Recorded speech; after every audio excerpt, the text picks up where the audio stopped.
Hello, ladies and gentlemen. It's 4 p.m. How are you doing? It's January 2nd. We're already deep into the new year, 2021. This is Professor Hamamoto, and I see Kathy Sue's there. How are you doing? Thank you very much. We're going to have a really interesting monologue here. Its title is Science Fiction Posthuman Sexuality. You're going to learn a lot about some of your cultural heroes, yours and mine. In truth, people like Isaac Asimov were really never my heroes, but I found him important enough to try to figure out what he was trying to do. And I'm glad I waited till now when all the information is out on Mr. or Professor or Dr. Isaac Asimov. So let me begin. I just thought it was kind of interesting. I'm noticing a pattern here that there are a pretty good number of popular writers who had academic posts, positions as well, not just part-time, but full-time, and they were doing double duty. One person who I discovered had an academic background. I don't know if she taught full-time, but the mystery writer Dorothy L Sayers, incredibly literate. She was the translator to for the Divine Comedy by Dante Alighieri, right? Uh, Inferno, Purgatorio, and Paradiso. It's a great piece of literature that I only read as an adult in around 2004 or something like that, going through it very methodically. But it's a complex piece of literature. It could be the foundation of modern literature, some people have argued. So some of these people included, let's say, Isaac Asimov, who I've already mentioned. He had a double career at, I think it's Boston University Medical School. I'll get to him a little bit more in depth there. But we have, he was one of the big three in the post-war science fiction area. And some of you may know that J.R.R. Tolkien was a professor at Cambridge University. He had an endowed chair in Old English. Right, he was a linguistic historian of language. And his dear friend C.S. Lewis, he was not a professor technically, but he was a lecturer at Cambridge, and many of you know his works of fiction. I'm more interested in his essays. He's a convert to Christianity. I believe he went to the Church of England under the influence, by the way, of his friend J.R.R. Tolkien and one of the fellow Inklings, a group of people that got together regularly to talk about literature and matters of the mind and spirit. And some of you may not know that Dr. Michael Crichton, he was an MD. He was trained as a medical doctor. He had a string of blockbuster pieces of fiction. Many of them were turned into films. And he died under kind of murky circumstances after he started to get off the transhumanist or posthumanist train there with his book Next, which is about primate experimentation. He's the guy that wrote Jurassic Park. I think he even directed a couple of his book adaptations of his novels. So Isaac Asimov follows in that grand tradition of academic types. Good. Happy New Year, Robert Perez. Happy New Year. Cupcake Explosion. You said Tolkien, right? Thank you very much. I try to be as literate as possible. And Oswald Spengler, wow, the decline and fall of Western civilization. Tolkien's birthday's tomorrow. Hey, happy birthday, Oswald Spengler. Your birthday is tomorrow. Wonderful. What a great coincidence. And you're going to find this really interesting, I believe. And by the way, I just got off a really interesting conversation with a friend of mine, Masaki Miyagawa, and this is on Zoom, and hopefully the files are converting properly as we speak here, and I'll be able to post that on my channel here. And someday I'll be able to have these two-way conversations, and so you can see him live and ask questions in the live stream as well. So let me launch in here. First of all, I should tell you that I was inspired. I woke up this morning. I was inspired to do this particular monologue on this book that's kind of been haunting me for the last several months. It's called, the title is The Last Closet, subtitle The Dark Side of Avalon, and it's written by Moira. Am I pronouncing her name right? I know it's an Irish name, Moira Grayland. And this was really kind of nailed it down for me about what this science fiction genre that really started getting underway in the post-war period, like a lot of movements, cultural movements in the post-war period. This is when the mind control and the big pharma has its origins there, and computing science, right? And we're edging towards the end game here in 2020, 2021, right?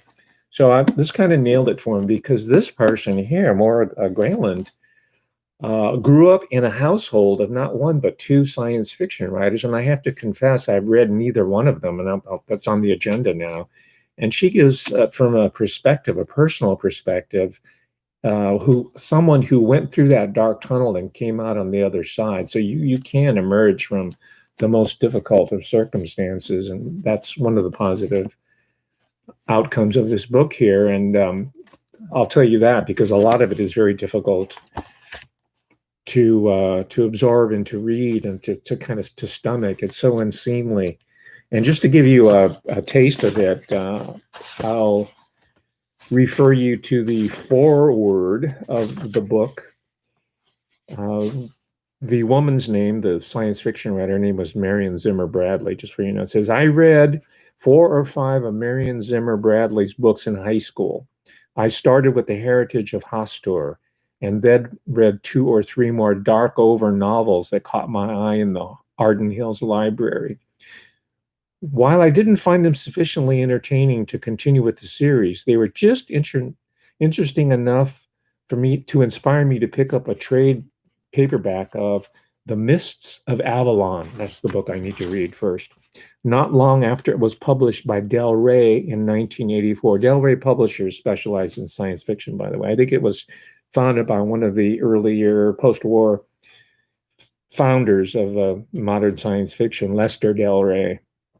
I took a course in science fiction literature at Bowling Green State University in the popular culture department, I think back in 1976. That's when I first got interested in it as being not just an entertainment, but as a serious area of study. It says, as it happens, I still have that much ballyhooed monstrosity, its long, untouched pages now yellowing on a dusty bookshelf in the attic. It was a 876-page bestseller, ladies and gentlemen. And what this person who wrote the foreword to this book here by Maura Grayland is that it just really creeped him out. It was just full of these perversions of a lot of classics of English literature, the literary tradition of courtly love, in particular, medieval courtly love between ladies and knights and all that. And instead you have these really kinky scenarios of half brothers sleeping with half sisters, and incest and fratricide and parricide, and not parasite, but parasite, that is killing your parents. Shot through the entire 800 plus, almost 900 page saga, and it just really disturbed him. And only until he started talking to, I guess, his friend and colleague, Maura Grayland, did he find out who this woman really was. And she was a creepy, and so was her husband, a creepy piece of work, to put it lightly. Maybe I'll go deeper into the book in time, in a moment. But that's what really kind of got me into today's monologue. You might be more, and probably are, more acquainted with some of the big shots in science fiction. And I'm going to be sharing with you some really, really interesting information. Some of you may know a little bit about this, but I'm going to fill in some details. And importantly, I'm going to give you my take on what these individuals represent. And I kind of tipped my hand already in the title, saying what? It has something to do with posthuman sexuality. Because even though Isaac Asimov and people like Robert Heinlein might not have been aware of it itself, their work was a portal to where we're heading now, where there will be no male-female, right? There's just be a blend of gender, and beyond humanity itself. Most of the society will be run on artificial intelligence and robotics. It's going to be Legoland, sort of a vivified version of what we're getting used to as we're playing with these toys and these seemingly inconsequential genres like science fiction. No, ladies and gentlemen, I learned back at Bowling Green State University that you have to take this stuff real seriously, because the people who are responsible for putting out there have a serious agenda, and it's not good for us, the normies, the regular everyday people. Now, I got into this. I dug into my 2,000 plus page notebook today and gathered some material here. I read the Isaac, one of two that I know of, memoirs or autobiographies by the great man himself, Isaac Asimov. And this one's titled I, Asimov. And he's doing a little play on his classic work, I, Robot. And there he gives the 5 laws of robotics, right? It's kind of to teach us, we're talking about the 50s here, the whole space age NASA generation, the television generation, my generation, that you have nothing to fear for robots. You know, they take orders from us, from human beings. And one of the main laws of robotics is the robots will not harm human life, right? And of course, Stanley Kubrick had a different portrayal of that iron law of robotics in 2001: Space Odyssey, when HAL it rebels, right? HAL, which is the acronym for, if you just move the letters one step up, HAL spells out IBM, right? HAL. This is what someone told me in junior high school, and it always stuck with me. So Asimov is one of the big three, as he himself calls them. This book was published in 1995, by the way. I think it's still available. He, along with Robert Heinlein, right? Stranger in a Strange Land is probably his best known book. L. Sprague de Camp, I can't think of his books offhand. He's a big name in Asimov. Now, what's interesting about these three gentlemen, Robert Heinlein, L. Sprague de Camp, and Isaac Asimov, that all three of them at the very same time worked at the Naval Air Experimental Station in Philadelphia, right? NAES, the Naval Air Experimental Station in Philadelphia, Pennsylvania. And I made a note to myself, follow up on this interesting lead, and I have been. And some of you are probably even further out than I am and know the full story before I even relate to it to you now. And I'm only going to give you a part of it. And I noted in my scrawlings here, it says, I ask myself the question and I answer it immediately. It says, okay, these three gentlemen with the Naval Air Experimental Station, Philadelphia. And I seem to remember something from YouTube or reading some articles about some craziness in Asimov's life. So I asked myself the question, when did the Philadelphia experiment take place? So I looked it up, and sure enough, it took place in 1943. And that's when Asimov was there, working in secrecy as a civilian. He was never... he was in the military, or at least he was a civilian worker in the military, but he's working on military projects at the National Air Experimental Station. And according to Asimov's words himself, and I'm quoting here, so you don't think that I'm making this up, quoting, it says, he worked there for 3 1/3 years, from 1942 to 1945. And continuing, he says, I hope that what I worked on was useful to the war effort. They told me that it was. And there are some pictures. I have it here, 1944, of Robert Heinlein, and you can find this online. Robert Heinlein, L. Sprague de Camp, and Isaac Asimov in the same picture. It's a black and white photo, so you have photographic proof there. And this article by Andrew Lipchak, April 11th, 2013, will further validate it for you if you need proof. And you should demand proof of all these, my assertions or anybody else's. Now, here's where my editorial input comes in. And it's nothing startlingly original, but I want to underscore the fact that you're not just reading fiction, you're not just reading science fiction.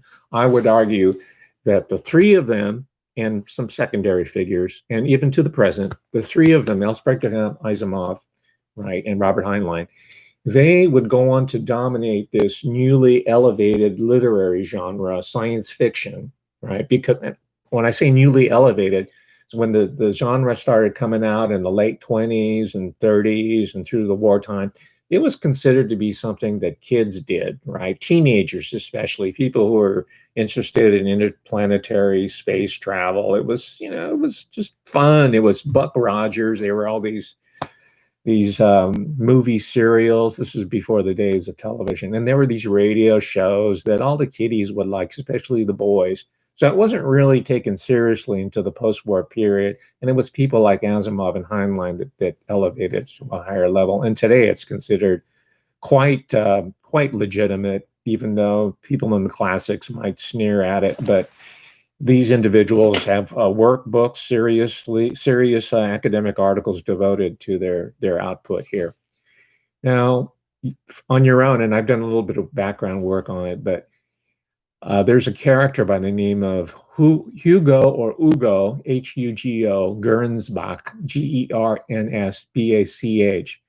And I think he comes from Austria originally, because the best science fiction that was being written in any language was coming out of the Austro-Hungarian Empire. Remember this whole idea of a robot, right? Karl Kipek, I think you pronounce his name. That he was part of the Austro-Hungarian Empire, and Russia also. Russia would later become Soviet Union.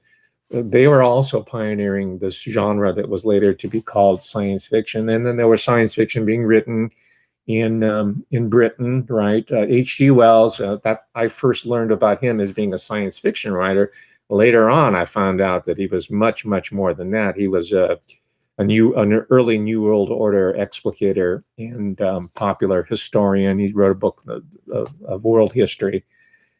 You know his story, right? H.G. Wells. And then he transcoded a lot of that and put it into science fiction form. And then the U.S. came in and became sort of like the center of science fiction in the English language, where it reigns to this day at the top. Although I read some science fiction, Japanese science fiction, translated in English that's quite good as well. Anyway, but I'm getting back to Asimov. Let's see here. I guess I should tell you a little bit about the Philadelphia experiment. Some of you may not know what I was alluding to, which is fine. Let me see here. There's a book. Let's see, not a book, but a movie. Well, I'll get to that in a moment. I'm going to get to Kanye West. He's part of this story as well, interestingly enough. But in brief, the Philadelphia experiment had to do with a technology that was being experimented with the U.S. military, I guess the Navy, and it was the Navy really, so far as a branch of military service, that was most heavily invested in new cutting-edge offensive, defensive technologies. Some of them just crazy and wild. And one of these technologies was playing with dimensionality. And not coincidentally, I was talking to Masaki Miyagawa just prior to this show here about quantum physics and three dimensions, fourth dimensions, and what is in store for us in 2021. Well, these people were studying this and experimenting with it back in the 1940s under the cover of the wartime production and gearing up. And the story that I heard and has been written about extensively is that something went amiss in conducting this experiment with teleportation, I guess you can call it. That is moving people back or forward through time and space. Teleportation, just for the sake of convenience. And I'm not thoroughly versed on the technology of it, so forgive me. But what happened, the upshot was that the experiment went wrong, and the result was that you had these sailors on board or workmen who got fused into the bulkheads of the ship. So you see these human arms sticking out of solid steel-plated bulwarks in the ship, and individuals that died or just suddenly disappeared there and never heard from again. And this is all apocrypha that has been leaking out over the years. But the point is that whether true or not, or exaggerated or covered up, uh, Asimov was there as well as Heinlein and the others during the Philadelphia experiment. And later on, there was a film. I'll come to the citation later. It's buried in my notes further down. Later on, there was a Hollywood film made of it, and I have a copy of it. And it starred none other than Kirk Douglas. Okay, let me move on further to tell you a little bit about Asimov's intersection with early occurrence from the 1920s and 30s and 40s of social thought that John O'Loughlin is reading a lot about, which might be called eugenics, right? There's continuity between people like Margaret Sanger and the founders of the American Sociological Association. They're all heavily invested in eugenics, and all the great thinkers and scientists of the day were interested in racial purity. And this is just not American, but it had migrated over to Germany, later became the basis of Nazi Germany race law and social policy, political policy. Was very strong in Britain as well. And even Japan adopted certain elements of it, even though they were not of the Anglo-Saxon race. They also felt that the ideology of racial purity was something that they could get behind. The elite, that is, something that they could get behind as well. So Asimov, very early in his autobiography, expresses his concern that the Earth is overpopulated, right? It's like Georgia Guidestones. Yeah, he's on board with this early on, like a lot of people at the time. And this is even before Paul Ehrlich's book, The Population Bomb, was even published. For years prior to that, one of the chief concerns in the post-war period is that there were just too darn many people on planet Earth. It was just too much of a strain on resources. And of course, it's a certain type of people. There's too many of their type, but they can never have enough of the elite. And even then, there are probably too much of them that they're going to have a culling process with those of you who think you are part of the elite. You're in for a big surprise, a rude awakening. So here's where Asimov's academic career and his popular literature career intersected. And again, I'm fascinated by that. Our friend Umberto Eco was a professor, I think, at the University of Turin, as well as enjoying a great career as a best-selling international author. And Asimov was similar. He had a 9-year career full-time at the Boston University School of Medicine. And I asked myself, what would he be doing there? He was making so much money compared to his colleagues in academia. I think he kind of gloats here in his autobiography. I think he was making 4 times as much. Let's see. Oh, here it says. He was making 3 times as much from his academics. I'm sorry. He was making 3 times more from the royalties from all the books he was writing than his academic salary. So why would he even bother being at the university? Well, I think he needed to be there so that he can get the cutting edge research and then read it, assimilate it, dumb it down a little bit, and dramatize it and put it in all this fiction that little teenagers like me were reading, right? Just to kind of give us a little bit of a preview of our destiny. At least they're hoping that it'll be our destiny. That's the connection there. So if you see some academic type who comes out of the science department and becomes a bestseller, you'll know that there's an agenda behind it. Almost always there is. Okay. Interestingly enough, Asimov euphemistically describes one of his colleagues, one of the big 3, Arthur C. Clarke. Right, he's the guy that wrote Childhood's End. And it just dawned on me today. I'm kind of slow. I didn't realize the whole Village People phenomenon was about gay men who are construction people and Indians and policemen and firemen, all these macho man type. I didn't realize that. I went through most of my early adulthood going YMCA, just like everybody else. So I'm kind of slow. But he calls Arthur C. Clarke's, he refers to him as a bachelor, and Arthur C. Clarke's book was called Childhood End. But I know that I've read about Arthur C. Clarke, and I read about science fiction, and I learned more about the Grayland couple and what they're really about. Child abuse, orgies, polymorphous sexuality under the name of sexual liberation, right? Pedophilia, right? Now I realize that childhood end was kind of a taunt to us. What he's really talking about is childhood's rear end. He's talking about sodomy. He's talking about what used to be called pederasty, which, as we know, has been the gay agenda was hijacked about 20 years ago, and what started out as a respectable and a legitimate movement, just like the ethnic studies and social justice and the environmental movement, all of it has been hijacked. All the stuff that you see Antifa and BLM protesting and the radical environment, all those people, they don't realize that they're live action role playing in something that was substituted there for their. I've spoken about this in a previous monologue.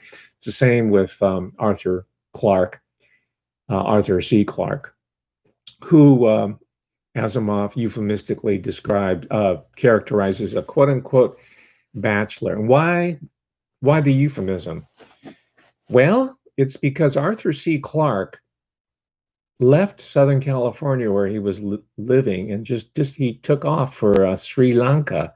And the way it was played in the popular press, Newsweek magazine or Life, these are all magazines that my parents had around. I read it. So I remember the story, the legend behind it, that Arthur C. Clarke wanted to go there so that he could set up a telescope where there was no light pollution and develop asynchronous satellite technology and have satellite communications come in there. And just exploring the outer edges of technology and writing about it for the masses and writing books about it. But what he was really there for was for the smooth-skinned brown native boys, right? And in the graphics that I sent out as a preview for this monologue, I have a little book there called Lady Boys, right? These are men, or they're boys who have taken massive amount of hormones and perhaps gone under the surgical knife to become women, right? They're called transsexuals, I guess, or in Thailand, they're called katai. I know this because I had lots of students who were interested and they wrote research papers, and I encouraged, oh yeah, dig into it. And one research paper was excellent, and I wish I had a copy of it. I was the one who theorized it for me, and he never gave me the copy, but he did find all the citations and all the medical articles, the journal articles that helped to substantiate what my thesis was, which I'll talk about in a moment. So that's the true story behind childhood's rear end. Arthur C. Clarke, he was engaged in buggery over there, and that's why he left. And if Arthur C. Clarke in particular was called out in this book because there's discussion in the science fiction community about Arthur C. Clarke's crimes against children. And there were other pedophiles involved in the science fiction fandom. And these guys, including her, and many other people, were just revulsed by the population of pedophiles that had really taken over the science fiction movement. And you might take this particular example to see how they have infiltrated other institutions like the clergy, for example, or academia, or government, Supreme Court, perhaps, right? So we're seeing a pattern here, and it's certainly within this community of science fiction fandom. Let me address very briefly this whole idea of fandom, and the root word, the key word in fandom is fan, and fan itself is short for fanatic. And let's see, where does the word, I have it in my notes somewhere, but I looked up the Latin roots. I always go to the Latin, and I didn't study it, but I know enough to go. It comes from, there's a Latin root word for fanatic, and what it means as divine madness, divine inspiration. It's associated with some sort of craziness or obsession, right? That characterizes your typical fan or fanatic, whether it is the Beatles or Robert Heinlein or the people who more recently dress up in costumes and go to FanCom or Comic Con. And I went down to the charrette last year, organized by Lady La Jolla again. I'm sorry to keep dragging you in this conversation, but we were walking around trying to meet up at this restaurant, and we went by the San Diego Convention Center, and I said, "Oh, that's where they hold Comic-Con every day." I said, "I really have, for years, have been wanting to go there." And so you have fan addict consciousness in play there. That's what I wanted to observe. These are the people that get dressed up in the costumes of all their favorite heroes and do live action role play. And there's even offshoots of Fandom. It's called, they're called, is it called Fuzzies or something? Or I can't remember. I'll have to check back in my notes. But they dress up in animal costumes and they play act, or they do role plays about them being animals. It's an extension of cosplay or costume play, which, as most of you know, was pioneered by Japan, which also has a very, very sophisticated social cultural engineering program run by the University of Tokyo and the University of Kyoto. And these were both the two premier imperial universities before World War II. Later, they dropped the imperial, but they still became the centers of cutting edge social, biological, bioweapons, mind control, computing science, environmental science, experimentation. So that's where cosplay comes from, and the video games, by the way. And I have an entire monologue on video games and what that is really about for us, so far as the New World Order is concerned. Think Lego, right? As my previous monologue had it. And think video games and think of these arcades, these huge, giant 3, 4, 7-story. They're called playlands or playlando in Japan. It's nothing but video games. Well, they're all, they're taking data. They're all your scores are being fed into a giant quantum computer, and they're analyzing all this stuff at the University of Tokyo. Anyway, I'm ahead of myself here. See, this is not science fiction. It's very much part of our New World Order, if we allow it to become so. All right, let me kind of bring it up to date. I found this article interesting that I came across. All these guys here had just really, really nasty social ideas like eugenics, like overpopulation, but they particularly thought that the world was overpopulated by Black people and yellow people. Because remember, they were trying to exterminate them during World War II, right? Except for the Chinese, who were the friends. Japanese in particular were just really like, oh, they're the aliens, right? They look like that. They look like they're Oriental or Asian. So there was a guy, a publisher and writer, his name's John W. Campbell, and there was an award that was presented by this magazine, a science fiction magazine, Amazing Stories. I can't remember what it was. And it's very, I guess, timely. And by the way, this goes beyond the typical social justice warrior. Oh, that's racist, that's sexist, that's classist, that's nationalistic, and all that.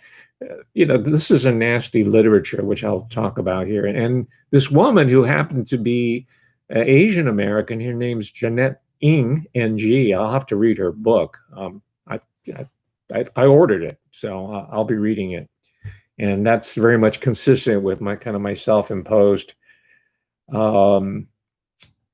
exercise to read only fiction by women for the next couple of years. I'm just to see what they're saying, and I want to see what Jeanette Ng has to say from a genre within literature that was almost exclusively male. And I think the only non-white person was a guy named Samuel Delaney, and he wrote about it. Samuel Delaney has written. Oh, one of them was Butler. She died a few years ago. I forgot her name. She was a science fiction writer. I've tried to read her books. It was difficult. Forgot her first name. Her name's Butler, though.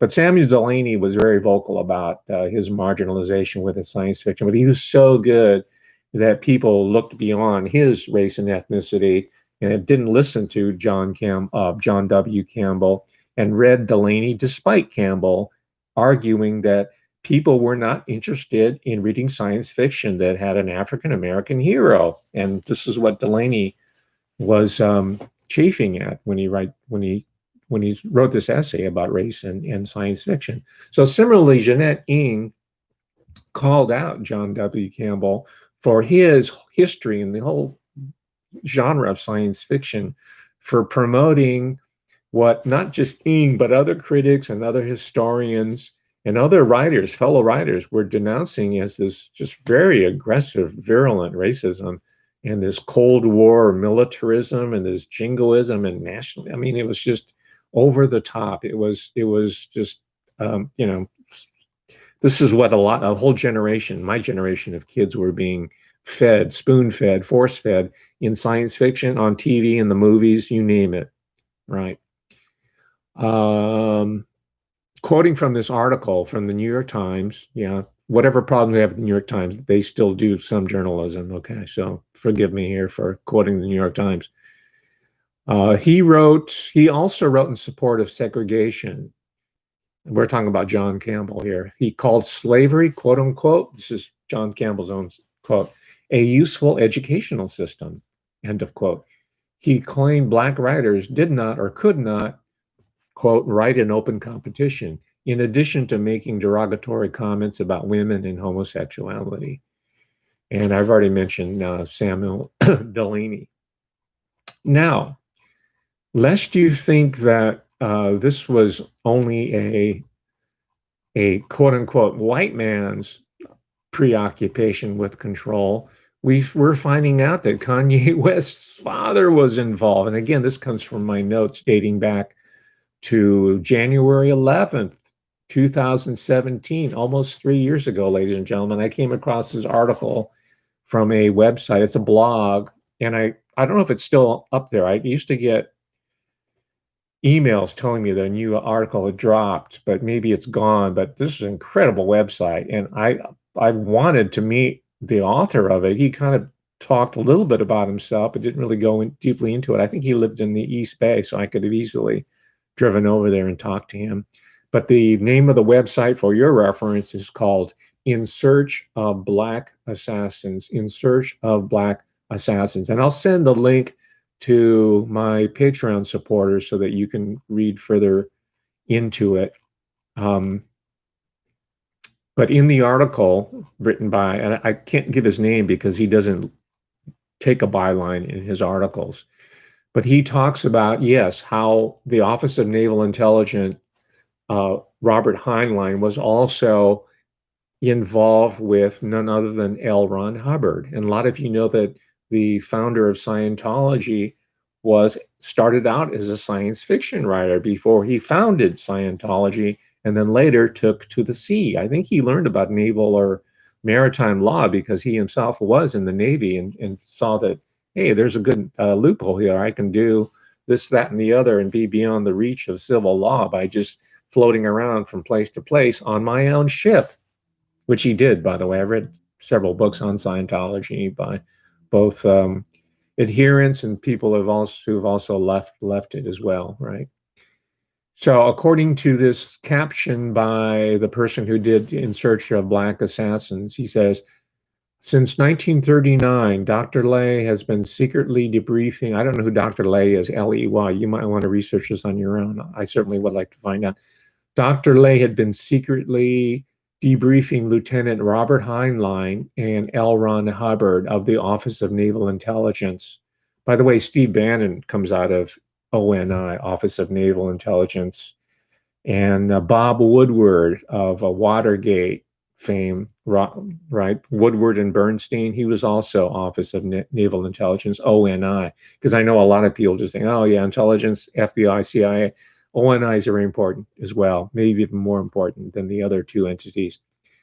So this was the ONI office in Manhattan.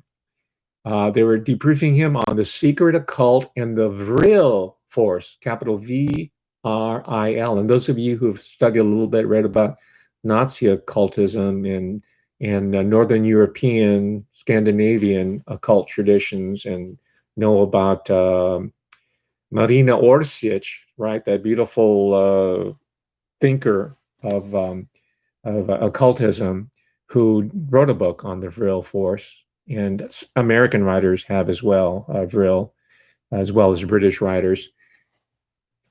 This is what Heinlein and Robert L. Ron Hubbard were studying when they were in the Navy. And Vril force, as you know, I'm reading here, it says the occult power of Nazi Germany and its futuristic super weapons technology, future projections, and projects. So I'd have to ask the question. I wonder if Vril force is still very much behind the operation, fast forward, right? And all these types of hurry up games that are being played right now here in 2020 and 2021. So the blog here, In Search of Black Assassins, talks about Robert Heinlein's book, because he was another notorious right-winger fascist totalitarian, right? 1964, during the heights of the civil rights movement, right? Martin Luther King, Malcolm X, that's civil rights. So I'm just giving you a very, very quick rundown here. Retired Office of Naval Intelligence Lieutenant Robert Heinlein produced Farnham's Freehold. This is a novel, and quoting the article, it says it's about a family plus several others who are too near a spectacular explosion when a quote unquote Pearl Harbor nuclear attack occurs. Instead of being annihilated, they are transported into a different timeline where the world is ruled by cannibalistic blacks. In overt racist stereotypical hit piece that demonized Black people in America and their struggle for liberation and pursuit of happiness, painted by Heinlein as uncivilized, brutal savages. This is 1964, right? And in the book, I'm reading again, Blacks kept white people as slaves, stole white men's wives to have sex with them, castrated white men, and practiced cannibalism on white people. Of course, he wasn't talking about Black people at all. He's being sarcastic, right? So this is in the book, which I'll have to get a hold of and read it for myself, because I read this blog, and this guy does not exaggerate, and he's a very, very perceptive analyst. I'm sure, I'm curious to find out where he got this. That's why I want to meet him and talk to him if I can. Maybe it's not too late. Maybe he's still around. He claims his father, by the way, who was military in Oakland, where there was a huge Navy presence, was a victim of mind control while he was in the military. So that's Robert Heinlein, the iconic science fiction writer. So I guess Jeanette Ng does have a grievance, a beef with some of these people, and you'd have to lump in Arthur C. Clarke and Isaac Asimov in that same group. All right, so let me, because I'm running out of time, let me get into Ye, right? Ye, Kanye West, as and you know that he's had some challenges with the mental health issues, right? He turned himself in, or his wife turned himself. He spent a couple of days or maybe a week in UCLA, and he's supposedly on meds, and some of the people within his community and outside, mostly the people who are anti-Trumpers, right, said, yeah, Ye is, he's really, he's lost it. He's for Trump. He's wearing a MAGA hat. You know the whole controversy, right? Well, there's an indication here that Kanye West, might have a connection to the world of Robert Heinlein and L. Ron Hubbard, right? Because I'll read here. His father says, Kanye West said that his father, Ray West, was a medical illustrator. Question mark, an NSA infiltrator, National Security Agency. He was a medical illustrator, a Black Panther, and a Christian marriage counselor. Ray West is centered in Lexington Park, St. Mary's County, Maryland. Lexington Park came into being in 1943 as the establishment of the Patuxent Naval Air Station, I'm probably reading it wrong, during World War II. 75% or more of the entire country or county works for it or is associated with the base. It is a high security aerospace base and pilot training facility associated with Allgemeine SS Sturmbannführer Major Wernher von Braun and NASA. Okay, this is where Ray West, Kanye's daddy, was working.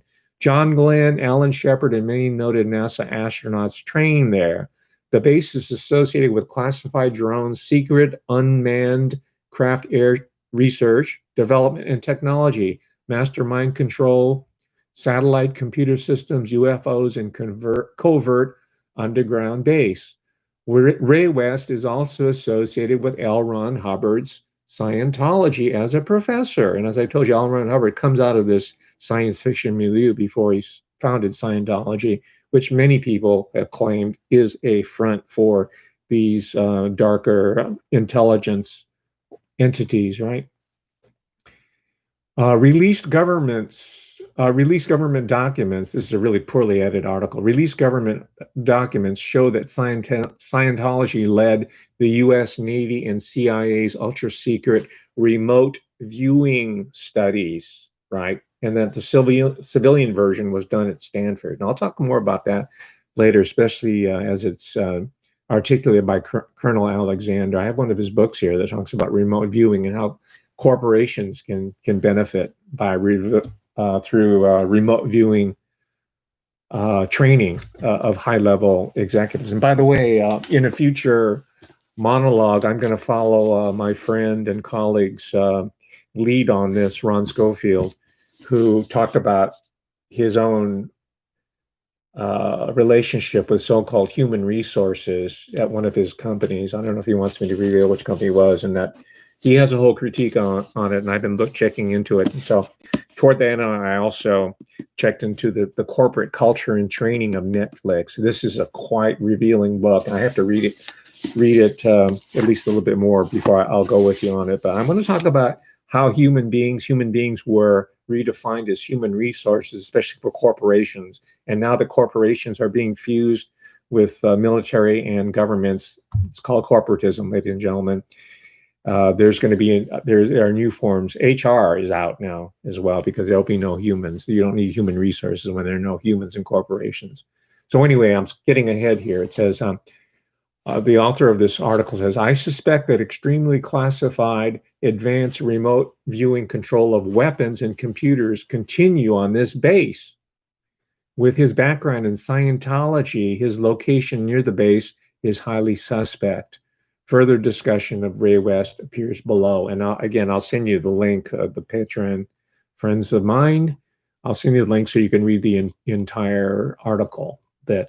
So it's not just these racist white people that are involved here.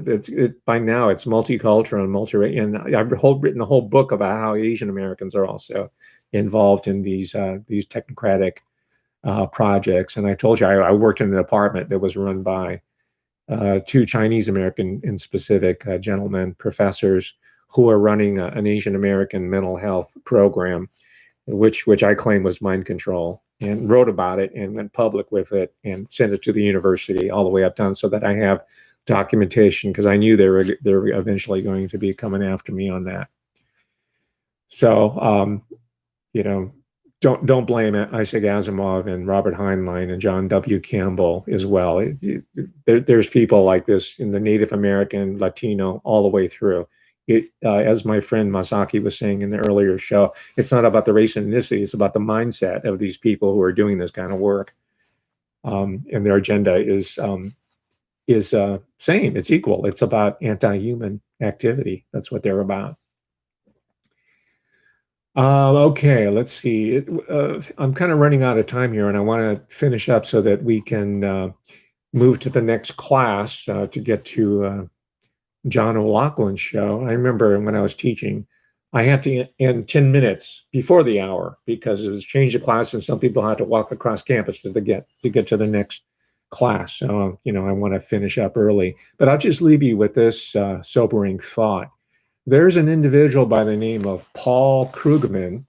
He's a mainstream journalist, right? He's on Newsweek and CNN. He's a economist, pundit, and I think he's a professor of economics at Princeton. And of course, all those, it's all bogus. All economic science, bogus. Political science, most of it. Sociology, anthropology, bogus, bogus, bogus, bogus. There are a few people there, but they tend not to be at the Ivy Leagues for some reason, right? There, it's some sort of peripheral schools there. Anyway, Krugman is on that level of economic science, in quotation mark, pundits that feeds a lot of smoke to the general public, while the real crypto economics and crypto finance world screws us while we're looking at reading Paul Krugman's essays. The point I wanted to make about Krugman and why he's relevant to the whole science fiction world is that science fiction was Professor Paul Krugman's first love, and he never put it down. He completely absorbed the whole science fiction world view, alternate universes, space travel, narratives, all of that, and these utopian or sometimes dystopian worlds.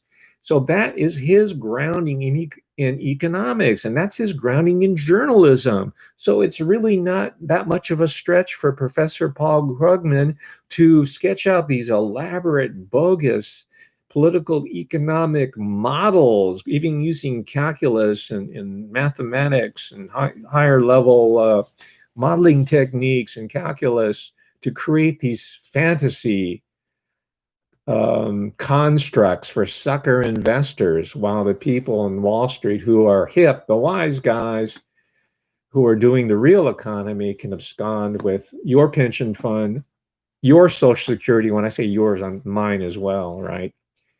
And we can't let that happen. The wealth of America is being snatched, and people like Paul Krugman, who was weaned on science fiction fantasy, is one of the perpetrators.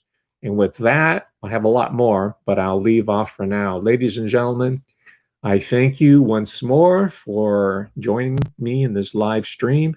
I'm interested in your comments. I have some incredible audience here, and it's growing by leaps and bounds. Tell your family and friends if they want to get the real lowdown skinny on some of the most interesting aspects of our culture and society. Please subscribe, like, and circulate. Share. Thank you very much, ladies and gentlemen. I'll see you tomorrow. I'll have something better for you tomorrow. Okay? Bye.